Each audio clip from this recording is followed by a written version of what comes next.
নমস্কার প্রিয় দর্শক বন্ধুরা, আজ আমরা আলোচনা করব যে গাছের খোলা পচা রোগ থেকে কিভাবে মুক্তি পাবো।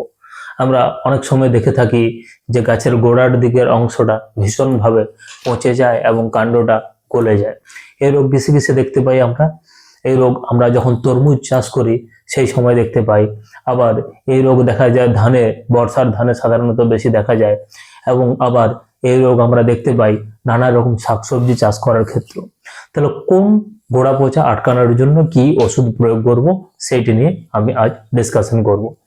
দেখা যায় তরমুজ গাছের চারা যখন খুব ছোট থাকে তখন আর্দ্রতা এবং অতিরিক্ত জলের কারণে ওর গোড়ার অংশটি কি হয়, পচে যায় এবং গাছটা ভেঙে পড়ে যায়।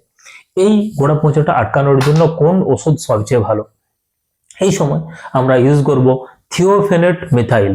থিওফেনেট মিথাইল 30 গ্রাম প্রতি 15 লিটার জলে নিয়ে পরে আমরা গাছের গোড়াটা যেন জলের মতো পেয়ে ভিজে যায় সেইভাবে স্প্রে করব, তবেই গিয়ে পরে এটা গাছের গোড়া পচাকে বন্ধ করবে। থিওফেনেট মিথাইল কি নামে পাওয়া যায়? রোকো নামে। এটা সাধারণত 120-30 টাকার মতো দাম পড়ে থাকে 100 গ্রামের। এই থিওফেনেট মিথাইল কিন্তু চারা গাছের গোড়া পচা আটকানোর জন্য অত্যন্ত একটা কার্যকরী ওষুধ। এবং চলে আসি ধানের গোড়া পচা আটকানোর জন্য কি করবেন। ধানের গোড়া পচা আটকানোর জন্য ভালো ওষুধ কম দামের মধ্যে হেক্সাকোনাজল। এই ওষুধটা আমার সামনে আছে, আপনারা দেখতে পাচ্ছেন। এটা দুটো ফর্মে পাওয়া যায়, একটা হচ্ছে এসসি, একটা হচ্ছে ইসি। আমার কাছে আছে এসসি ফর্মটা, অর্থাৎ সলিউবল কনসেন্ট্রেশন, আর একটা হচ্ছে ইসি এমুলসিফাইড কনসেন্ট্রেশন, যেটার দামটা একটু বেশি।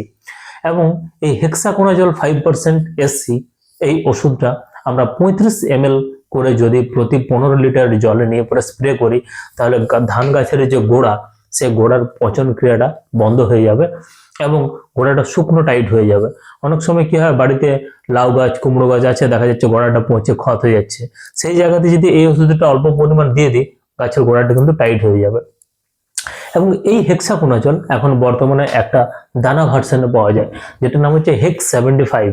আমরা পরবর্তী ভিডিওতে ওইটা নিয়েও আলোচনা করব এবং প্রোডাক্টটা আপনাদেরকে আমি দেখাবো।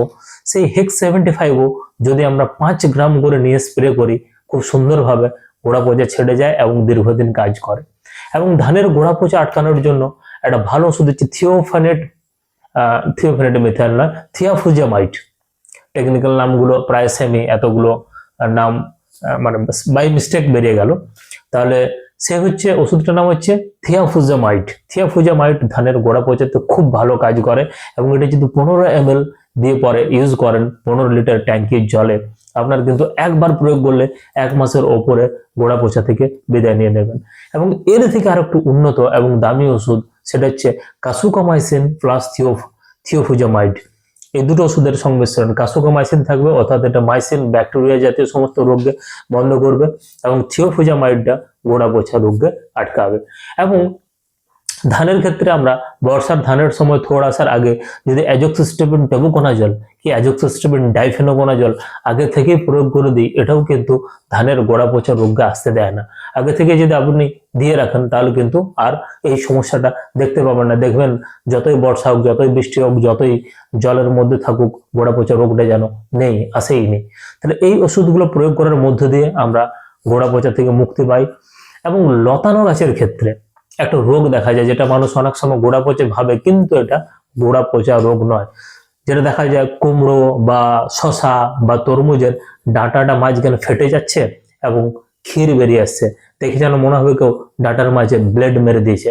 এবং যখন সমস্ত ক্ষীরটা বেরিয়ে যাবে বা যে স্যাপটা যাচ্ছে ওই লতার মধ্যে দিয়ে, যে রসটা প্রবাহিত হচ্ছে, সেটা যখন বেরিয়ে যাবে, গাছটা কিন্তু মৃত্যু হবে।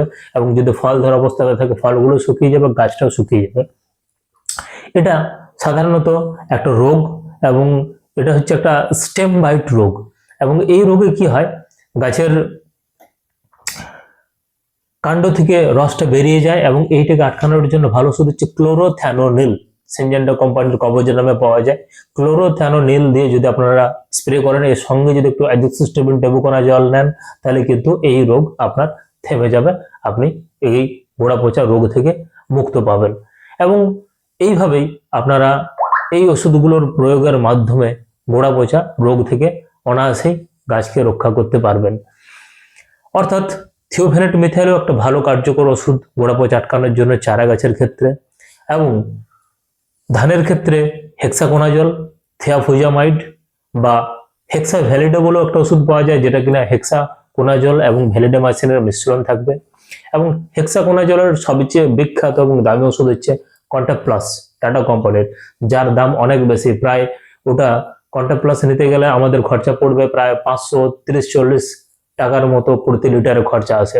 সেক্ষেত্রে এই 3 কোণা বোতলগুলো নিলে একটু তুলনামূলক কম খরচায় 260, 70, 50 টাকা প্রতি লিটারের মধ্যে দিয়ে চলে আসে। মলিকুল এক হলো টাটা একটা বড় ব্র্যান্ড নেওয়ার জন্য তাদের একটু বেশি দামে বিক্রি হয়। এবং মানুষ বলে যে টাটার কাজটা খুব সুন্দর হয়, অ্যাকিউরেট হয়, কাজ ভালো, দামও ভালো। এবং এই ধরনের ওষুধ প্রয়োগ করে আপনি ধানকেও রক্ষা করতে পারবেন এবং ফসলকেও রক্ষা করতে পারবেন। এবং যদি সবজিতে গোড়া পচা হয় তার জন্য বলে দিলাম থাইফয়েড মিথাইল ইউজ করবেন, যেটা রোকো টেকনিক্যাল বাস্টার্ড কোম্পানির রোকো বিখ্যাত। এবং যদি লতটা ফেটে যায়, স্টেম ক্র্যাক হয়, যদি সেই রোগটা যদি আসে তরমুজ বা শসা বা কুমড়োতে, লতানো গাছে সাধারণত এটা দেখা যায়, সেক্ষেত্রে আপনারা ক্লোরোথ্যানোনিল বা অ্যাজোক্সিস্টেবিন, টেবুকোনাজলকে ডাইফেনোকোনাজল ইউজ করতে পারেন। এই ওষুধগুলো প্রয়োগ করলে গাছ আপনাদের সুস্থ থাকবে এবং ভালো হয়ে উঠবে। ধন্যবাদ। আজকের মতো পরবর্তী ভিডিওতে আপডেট থাকার জন্য চ্যানেলটা অবশ্যই সাবস্ক্রাইব করবেন।